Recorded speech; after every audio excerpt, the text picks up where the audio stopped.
కొంతమందిని మనము చీప్‌గా చూస్తాము, తక్కువగా చూస్తాము. తను చేసే పనులు, తను మాట్లాడే విధానం,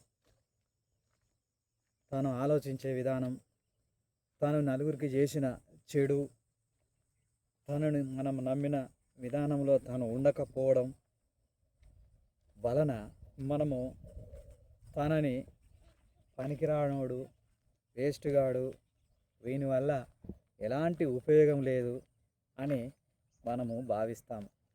కానీ ఆ ఉపయోగం లేనోడు ఇంకెవ్వనికో ఉపయోగంగా ఉంటాడనే విషయం మనం అర్థం చేసుకోవాలి. ఆ ఉపయోగం లేనోడు ఇంకెవరికో ఒకరికి ఉపయోగపడతాడు. ఆ ఇంకెవరికో వాడే ప్రాణదాతగా ఉంటాడు.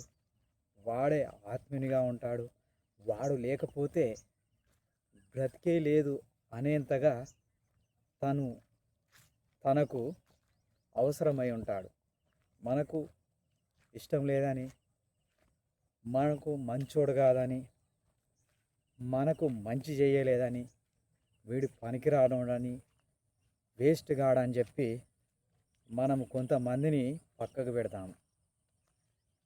ఆ పక్కకు పెట్టినోడు ఇంకొకనికి అతి ముఖ్యమైన వాడుగా, దేవునిగా కూడా భావించుకునే పరిస్థితులైతే మనము చూస్తూ ఉంటాం.